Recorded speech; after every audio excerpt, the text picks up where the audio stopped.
What's up, guys? This is Krysta Jones. I'm here back with the Tea with THC. Today we got KC Santana joining us from California. Hell Hi. yeah. Thank you for having me on, Krysta.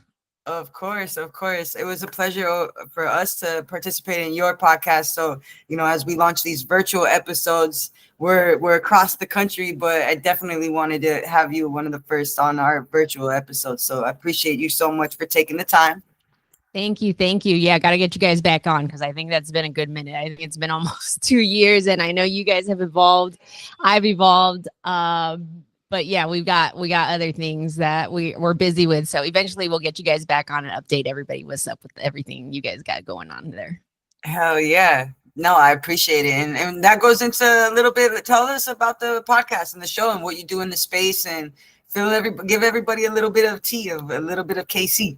Okay, here's the mix, guys. So I'm here in Southern California. Everyone always thinks like LA when you say Southern California, but I'm Inland Empire, San Bernardino, Riverside County. Me specifically, I'm a content creator in the space. Most people know me through my podcast as well. I started it almost 3 years ago, coming, I want to say this month. And I highlight people in the space. Basically, for me, I used to do events. And so what I decided to do, because my family was growing, I could no longer host events on my own and out of my house. I decided to share my network and build community through my podcast. And so I would bring people on anywhere from farmers in the Emerald Triangle to operators to manufacturers to even, the other side of me is having a fitness background. I was also in that industry because I competed in 2017.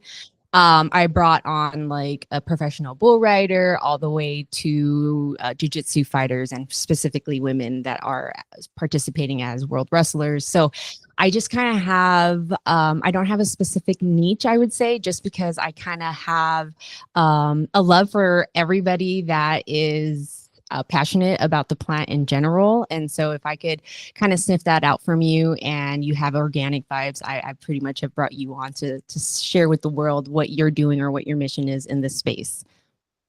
That's awesome. That's awesome. And we had an amazing time on your show, and we've definitely been able to tap in and learn some things about some leaders, especially for us, since you have such a big California footprint, and we've kind of worked our way almost around Cali. We've dipped our toes in there a little bit, but it's really nice for us to learn about the people in the space in your network. And I know we lean on you for the things in California. So that's super dope. So, and what you said you started 3 years ago? Yeah, it's almost been 3 years. I want to say it's coming November because Brian Bussey from Wax Snack, shout out to Brian. Yeah, Brian. That's how we all got connected through Wax Snacks. I think it was like an influencer ambassador program they had going on. And the one thing that I think we all have in common is the genuine support we have for one another. And whatever that may be, whether we're crossing paths, whether it's the same lane, we genuinely have support.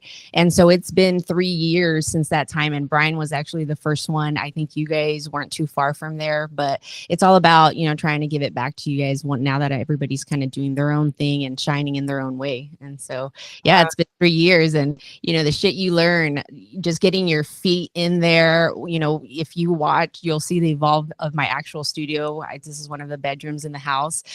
Sadly, to be completely honest, I just had baby 3. He's going to be 6 months this week, and we're like, we need that extra room, and I'm like, I need that podcast room. So, as of right now, it's just trying to figure out the best times to crank out the virtual interviews. Most of it is virtual. If I happen to go to an event, let's say like MJ BizCon coming up, I may, pop a little mic in your face and ask you one of my 7-gram questions, which is like a rapid fire that I wrap up all my episodes with. But yeah, you learn all types of things, and it's been the funnest journey for me. And so I'm excited to bring on new people 2026 and even recap other people that have been on and see what they got going on. Oh yeah, that's awesome. Yeah, I think first of all, shout out to Brian. Definitely, he continues. I know he pushes good energy everyone's way, so definitely shout out to him. But I think one of the biggest things, like you said, we all push good energy towards each other, and we're all here for the community. And I think that just like yourself and Brian, that's something that we really look forward to and focus on building. I think that's one of the things that anybody in this space that has continue to sustain, it has been a big focus of and a piece of that puzzle. So I love that you said that, because I think that we can't say that enough, Yeah. right? No, not at I think organic relationships is everything. And, you know, everybody harps on the networking. Obviously, we all know that. But having them organic relationships, I mean, I've known Brian now for almost 5 years, and I've been in the actual cannabis space, like I would say professionally. Cannabis has been part of my life since I'm 16 and I'm 40 now. So, you know, on the professional side for the past 6 years, 2019 was probably when I hosted my first like women's cannabis event. And then since then, he was a sponsor. And then same thing with you guys. I think we're going on our third year MJ BizCon. It's our annual meetup that I get to see you guys in fucking real life. One day I'll get my ass to Florida. Now that everybody's spread out, you know, that's exciting to see as well, because I always say, like, now if I travel to different states, I've always been sketch about it, because it's like, I need my weed, and California, I can get it anywhere, anytime. If I go to a different state, it's a little like sketch out there. So now that I have friends, I got the THC fam in different states. It's exciting for me. Yeah, you got friends in high places Yep. everywhere. Yeah, that's awesome. No, I think this year is gonna be super dope. Sandra being in New York, we haven't seen each other in a minute. So much movement within our team and so much progress over this last year. I think MJ BizCon has kind of been, you know, and it's kind of centrally located, so it's like it's our way to celebrate with everybody, and it's become like a, I don't know, for me, it's like our annual holiday that we see each other and we're like, okay, we see each other moving from across the globe, but we're going to see each other in person. And it's just that strong connection when we see each other. And I think it carries out through the year, right? Yeah, exactly. So, for Especially, sure. you know, reciprocating the same energy, and there's all millions of ways to collaborate in this space now. And so I think your big focus is on that as well, with the THC and the network you've built with highly connected apps. So I personally am honored to be here. I love everything that you and Sanjay entire team have curated.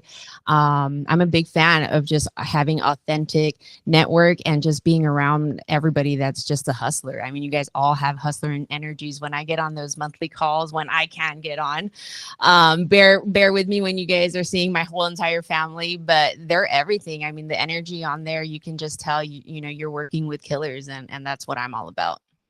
Hell yeah. We same here. And that's why we choose to really follow up and stay aligned with people like yourself, Brian, and the people in the space that you could truly feel like, all right, like, 5, 10 years and some more years from now, we're all going to be looking back like, damn, look at all the things we built together. Right. And I think it's amazing. I think, sometimes we're moving so fast and sometimes it's a little hard to stop and recognize those things, like, damn, we're building a path and pioneering a situation that has never been done before, and Yeah, with the people that we really care about. exactly. So, but something I think that I really like that you said as well was really, everyone talks about networking, right? And everyone talks about collaboration and everyone talks about all these things, but they don't necessarily ever follow through, right? And it's all these great ideas and all these things. And, and I think that, again, we can't say it enough with Wax Snacks and Brian and people like yourself. It's just like that push forward and actually following up and following through and pushing organic and opportunities each other's way, right? Like, I think that that's something that I really appreciate from you and Brian, Sanja. Our whole entire team has been built off of that, right? It's like, yo, this fits you. Hey, this is good for you, right? And continuously pushing that energy. So I'm glad that you said that. Is there anything else you want to say about that? No, you know, for me, I think it's again reciprocation. There's many people that we could work with and collaborate with, and a lot of ideas get shot around, like you said. But sometimes it's the execution that lacks, and so making sure that even the people you work with are aligned with you, like morally, and like the way you guys move as far as values. I think it makes a world of a difference to know like where you're chopping up time with those people, because at the end of the day, we may all love weed, and this is something I've learned and had to learn over time, is that we are all different. And even though, you know, you move one way with weed, I may move a different way. And so, and it's the same thing with business. So I just think that finding alignment is the other key part to making sure that you execute with the collaboration ideas. Yeah, 100%. And then and another key part of that is the money, Yeah, right? the part 100%. That part when what's his name? The one that nobody wants. Yeah, no one wants to talk about the money, right? But No. Tom Cruise, that movie, he's like, "Show me the money." Like that never made as much sense to me until I really grew up and experienced the cannabis space. Yeah. I'm like, yeah, show me the fucking money, right? Yeah. Like, Oh, I think when you step into that entrepreneurial journey and you wear those pants and hats, um, I feel one, people in the cannabis space, we're all MacGyvers. Like if you've been fucking weed for a long time, we are MacGyvers, whether it was like something you were having to craft for you to fucking consume something. And I think it kind of trickled into your spirit as an entrepreneur. So the pivoting in this space is super important. But again, to go back to what you're saying, the money part is just like a taboo topic to talk about in this space. I built my majority of my career in corporate banking. It was just something that my parents were in. Basically, it's like a banker family, so it was just like something quick. I didn't go to college. I just went straight into banking. Kind of worked all the way up. I'm still in banking. Don't tell anybody, YouTube. But it's a whole different world when you're coming from a corporate environment and then you decide to step into the entrepreneurial world, and then on top of that be in a completely regulated space. It's just hard. I feel for some of the brands that just say they don't have budget there, but then a lot of times I see there's a lack of insight of where they're supposed to invest their money. Especially for me being a social media management person and a content creator, a lot of times I'll see them be real quick to dump 50K on some big random company because they're familiar with Google Ads, but they don't fucking know shit about cannabis. To me, there's a huge flaw there. And so I just think it's a matter of me now learning. For me, social media management is my thing, and content creation, depending on the level of the needs of my prospect or client. I may do graphic design for them as well. But a lot of that, it's also misunderstood, and they think it's under the same bucket of just marketing, like, oh, marketing handles all of that. And it's not. The world has evolved tremendously now that there's social media platforms. So for me, in my experience, when it comes to money or asking for that, at first, I don't know if it's because you're just you feel like the need, you want to be a help, you want to be an asset, especially because you love weed, you've always been about weed. That's my vibe. And you want to help, and then you eventually come to the point where you realize that some of your work, you now are worth, actually you've built so much experience, and you've put so much in that craft that you're actually worth now an actual payment. So I've learned, I've given a lot of volunteer time, I should say, in this space. And then I've also, hosted events on my own dollar, out of my own pocket. And eventually now I'm to the point where I have no problem bringing that up right off the cuff. Like for me, a lot of it has come from mentoring, or from getting mentorship from like people like Chris Doe, who talk about branding and design. And he also talks about brand pitch, and how to like really just not be afraid of asking for that money, and understanding what headache money is too. So there's a lot of things in this journey that I never thought that I would ever have to come across, being that I have a very solid career in the banking side. I don't have to go through this, but I love the plant. I love podcasting. I love creating. I did a lot of content creation in the fitness side as well. But money now, I think for me, it's not a problem. If you know your worth, that you have decades of expertise in something that you're telling somebody that you could help them, whether that's save time or money.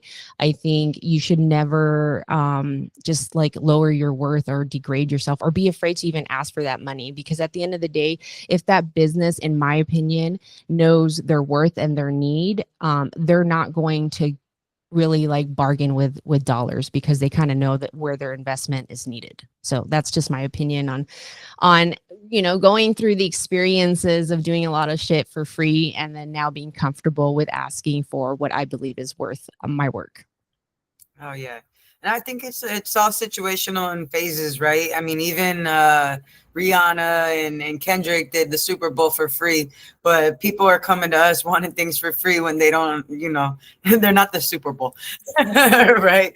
And so Well, just like you said, knowing your value yeah, and working, leveraging what you need to build that portfolio, and understanding as somebody that invested into that and also invested into those opportunities to see what did convert, what needs to happen, what budget it takes, and realistically what the value is. And it's not inappropriate. I think it's inappropriate to, not have any exchange of value, ask for shit for free, and then have these crazy high expectations, right? yeah, And it's throwing off the market, because just like there's a gouge to the bottom with the pricing of products, and we could go into that, but also with influencers just doing shit for free or just doing shit for product. Maybe I don't really understand how to be an influencer, and that trade is okay, right, but there is levels to this shit. right, Right? yeah, And yeah, so I definitely agree with you. I think that that's a huge component and factor as the cannabis industry continues to develop. You got to put your money where your mouth is, and obviously it needs to turn, dollars. But somebody spending $50,000 on a booth or Google ads for Joe Schmo that has no idea and has never consumed anything or topical in his life, right, right? And then saying you don't have a budget for somebody that's invested into the space or an advocate for the plant that has a huge community that instantly a turnkey is just crazy. yeah. Right? It's just crazy. I think it's just a lack of understanding the culture. I think people who are embedded in this culture, they see it, they know how to move, and me just sitting back and watching it, you can tell those who are just stepping in or maybe are new to it in the past 10 years at this point of it already being some sort of industry. I always tell people it's still in an infant stage because, as you know, we just had a lovely disruption in the past 2 weeks with the hemp fucking ban. I'm I was just about to ask you that. It's not one of the questions, I but know. I'm sure every podcaster's got to ask that question. It's just crazy for me because it's exactly what you said. They'll go and spend the 50K on the Google ads, the booth, and the lack of no one's still till like the next day no one knows who you are. Unfortunately, that's just the downside to it. And I think hopefully it's like trial and error. People fucking learn and then they start turning into, looking at people like THC, that whole community within itself. If they were to hop on that call, the diversity of people and talent on that call is crazy, just crazy. And I'm on there too, guys. yes. Amazing people like you. I mean, it's like we actually had about 40 plus people this last call. So we're definitely, those calls are growing. When they're not super packed, it's nice because we get a little bit more one-on-one time. But Yeah. but yeah, so tell me from your standpoint of the hemp bill, what do you think? You're in California. I'm in California. So what do you think about this? For me, I think, well, one, to my understanding, there's still a year before it's actually like implemented. So I understand that people who have product or in that space have time to make moves. I know a lot of people are spending a lot of time to reach out to like governors that have, whatever weight up there. I've never been a lobbyist. I'm not involved in any of that. So I don't know what that looks like. And then to second of it is I don't personally like, because I'm in California, we don't have like a heavy fucking volume of hemp. Although I will say I know a lot of people who are in the beverage side of things that I think they're disrupted. And then the other thing that stood out to me being a mom is like people like Charlotte's Web. I'm pretty sure they're going to get theirs pushed through no problem because of their situation and how long they've been in it. But the other third part of it comes in is my banking side. So in banking, We on the federal level, as far as what I do, we are giving SCC codes, and so every business gets a code, and under that code right now, currently, we are allowed to try to onboard. Let's say this is all in lending case, onboard somebody that is dealing with hemp. However, they are fucking red taped like a motherfucker. Like any little penny off, we are watching that account like they're on the fucking like hot zone account. So primarily, we technically already don't even want to onboard anybody that's dealing with hemp. And this is prior to the ban. Now that the ban is here, we've already gotten notifications, being that I'm still active in the bank world, about this hemp ban, and they're advising that we just don't fuck with anything related to cannabis. So as far as regulation and banking goes, I don't think it's going to get any easier, and I think it's giving banks who are not familiar enough a bad taste in their mouth about like onboarding them as far as lending, and that's just going to make things harder for people down the line. That's gonna tear up our market. Yeah. Yeah. And then the kids that need the CBD. You know, I don't know if you know, my oldest is autistic nonverbal. I have talked to some people in this space that I know have stories behind that, and they've always told me like you have to have a full diagnosis.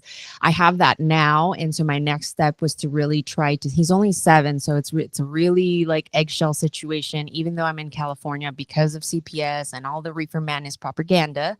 Mhm. But kids who are neurodivergent and have a fucking nerve system issue, they're completely dysregulated. I don't see how they don't see how cannabis can actually be beneficial to them.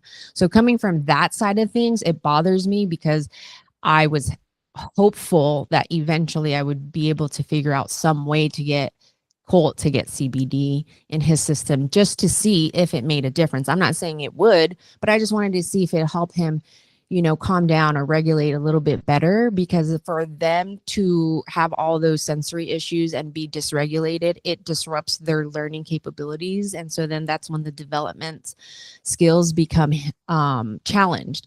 And so for me, it's a trickle effect. They're already, you know, having to fight through so many different things because they're in a different world. Like if you study autism, their minds work differently. They're in a different frequency.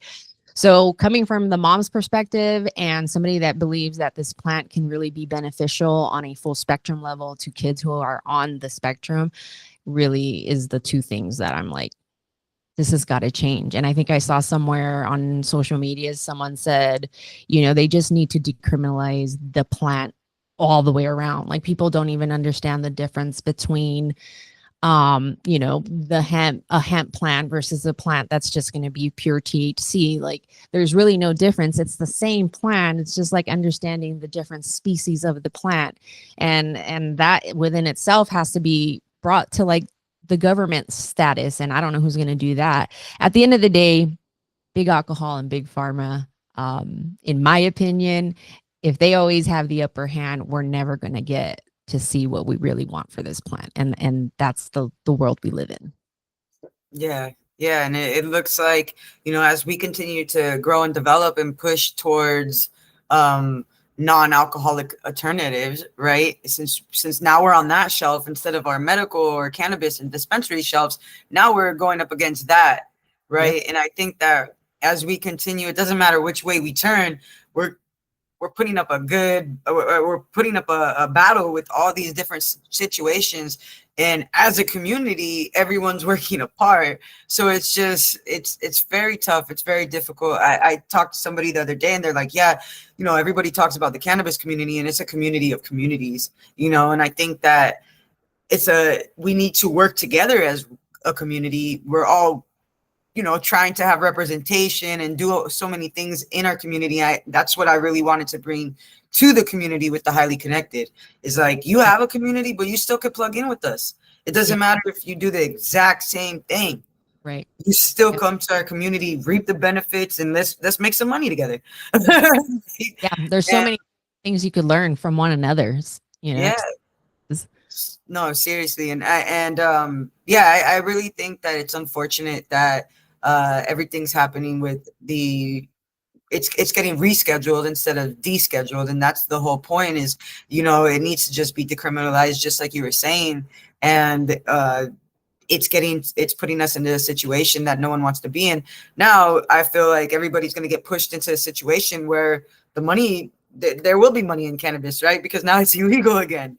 And so it's very interesting. I don't know. I think eventually it all will be very similar to how, wine's grown here and you get this there, and eventually, but I think that, just like you said, people think, oh, the industry is so mature. I think it's a baby, right? It's infant as hell. It's a perfect example. Like, they still don't even understand how to regulate hemp. Like, that within itself, and then our community still needs to get their shit together as far as what you said, like working cohesively together and not being threatened with whatever product or service somebody may have, because at the end of the day, we're kind of all in it together.